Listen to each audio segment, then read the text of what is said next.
শিবিরকে গুপ্ত বলে, রক্কাটা বলে, ৭১ বলে, মৌলবাদ বলে যত গালি দিয়েই খাটো করার চেষ্টা করা হয়েছে, আলহামদুলিল্লাহ নতুন প্রজন্ম সব চক্রান্তকে মিথ্যা প্রমাণ করে দেশের বড় বড় পাবলিক বিশ্ববিদ্যালয়ে ভূমিধস বিজয় দিয়ে প্রমাণ করেছে এখানে আধিপত্যবাদী শক্তির কোনো ঠাঁই হবে না। আজকে ইংরেজ নেই, নতুন করে ভারতীয় আধিপত্যবাদী শক্তি হয়েছে আমাদের সেই প্রভু।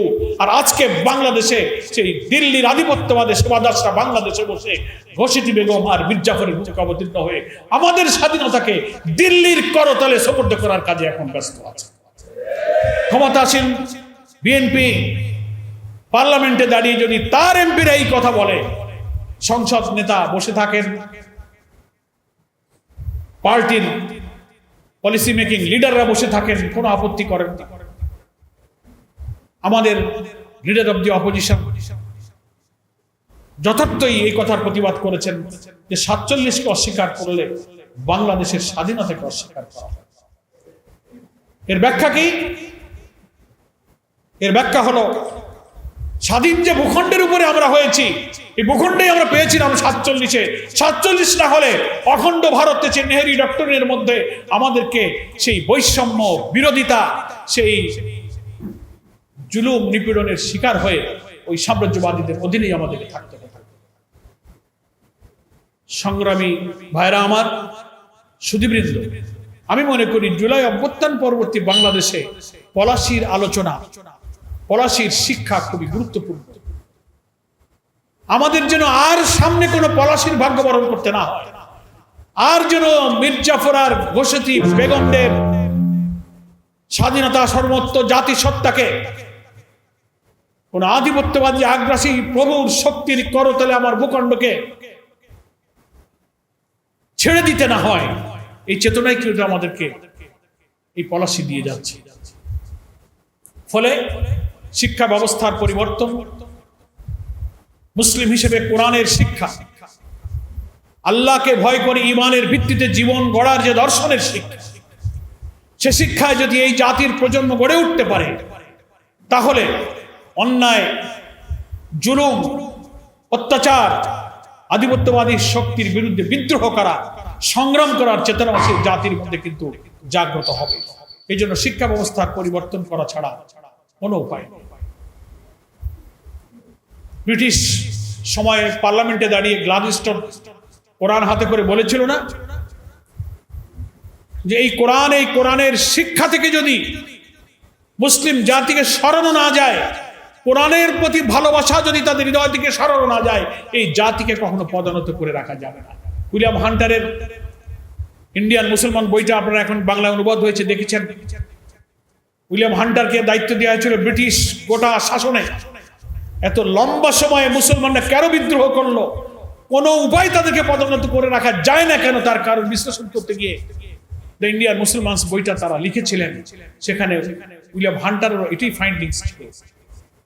গ্লাডিস্টন কোরআনের কপি হাতে করে ব্রিটিশ পার্লামেন্টে দাঁড়িয়ে এই কথাই বলেছিলেন, এই কোরআনই হচ্ছে,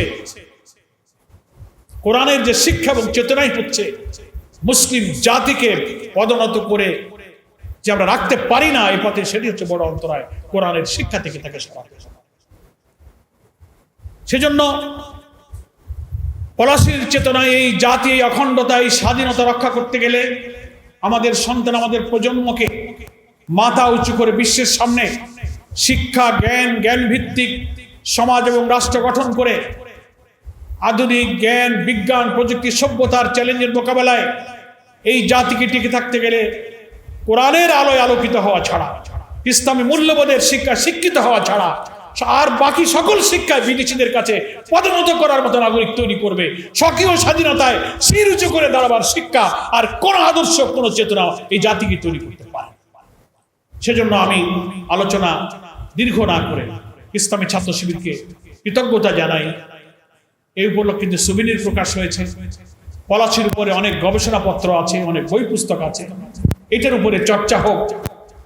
আমরা অনেক রক্ত দিয়ে, অনেক জীবন দিয়ে, জুলাই অভ্যুত্থানের অনেক রক্তের কঠিন স্মৃতি মুখে নিয়ে আমরা বাংলাদেশে দাঁড়িয়ে আজকেও পলাশীর আলোচনা করতে পারছি প্রায় ৩০০ বছর পর। কিন্তু জাতির মধ্যে এখনো আতঙ্ক যায়নি।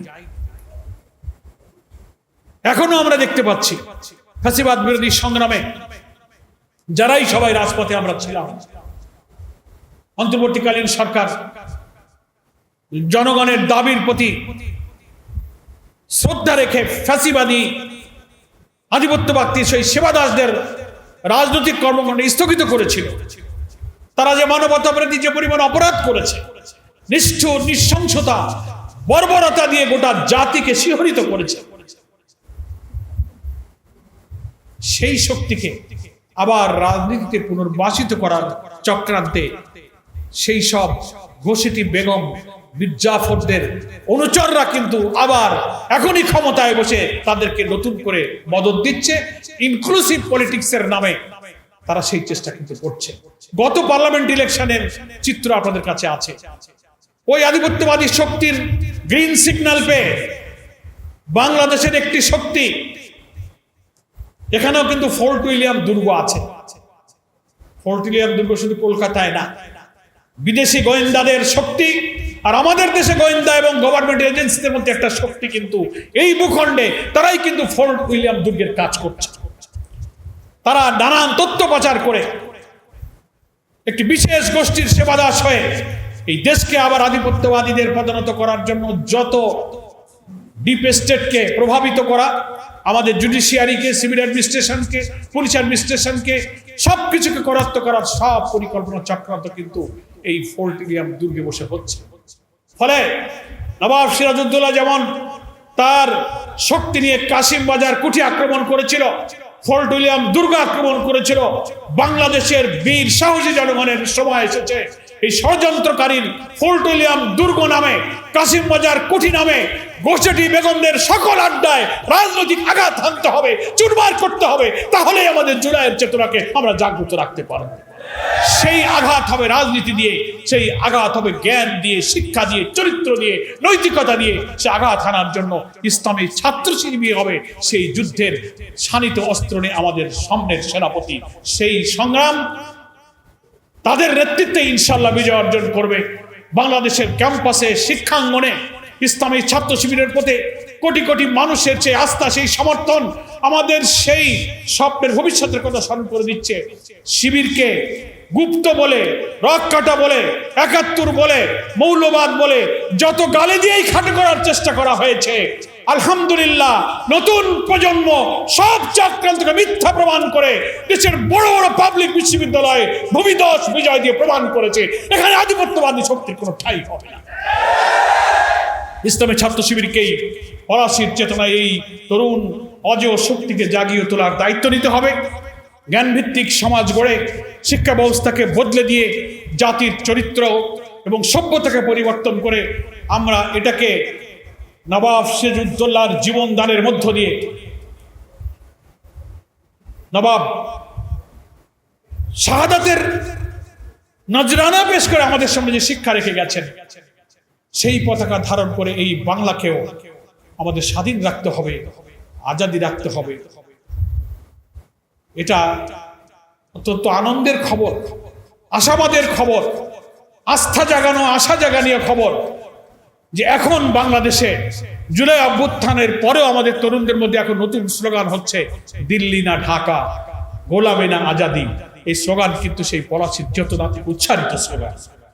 আসুন আমরা পলাশীর সেই চেতনা নিয়ে আমাদের প্রিয় জন্মভূমিকে আধিপত্যবাদ মুক্ত একটি স্বাধীন বাংলাদেশ হিসেবে গড়ে তুলি, আমাদের বসবাসের একটি যোগ্য উপযুক্ত ঠিকানা হিসেবে আমরা গড়ে তুলি। এটাতে আমরা যেন আত্মতৃপ্তি না পাই যে না আমাদের পতাকা লাল সবুজ আছে, আমাদের সীমানা ঠিক আছে, আমাদের জাতীয় সঙ্গীত ঠিক আছে। এটাই শুধু স্বাধীনতা নয়। স্বাধীনতা মানে নিজের রাজনীতি, নিজের সংস্কৃতি, গণতন্ত্র, উঠা নামা, নির্বাচন, আমাদের ব্যবসা বাণিজ্য, ট্রেড ব্যালেন্স, আমাদের বর্ডার ক্লিং, পানি সমস্যা, সব জায়গাতে কোনো আধিপত্যবাদী শক্তির নির্দেশনা এবং গোলামি মানব না। আমরা স্বাধীন থাকবো, আমাদের কথায় আমরাই দেশ চালাবো। এদেশের জনগণের সিদ্ধান্ত নেবে কে রাষ্ট্র শাসন করবে। আরেকটি রাষ্ট্রের ইঙ্গিতে আরেকটি ফোর্ট উইলিয়াম দুর্গের কনস্পিরেসির শিকার হয়ে এই দেশের ক্ষমতায় উঠানামার রাজনীতির কবর দিতে না পারলে আমাদেরকে হয়তো আবার পলাশীর মতো পরিণতি বরণ করতে হতে পারে। মহান আল্লাহ তাআলা আজকের এই আলোচনা সভা থেকে জাতির বিবেককে জাগ্রত করুক, তরুণ প্রজন্মের বিবেকের জাগ্রত করুক। ইসলামী ছাত্র শিবিরকে সেই পলাশির ঝান্ডা নিয়ে নতুন নবতর স্বাধীনতার যে সংগ্রাম শুরু হয়েছে, সেই সংগ্রামে নেতৃত্ব দেওয়ার জন্য তৌফিক দান করুন। মহান আল্লাহর কাছে সেই দোয়া করে আমি আমার বক্তব্য এখানেই শেষ করছি।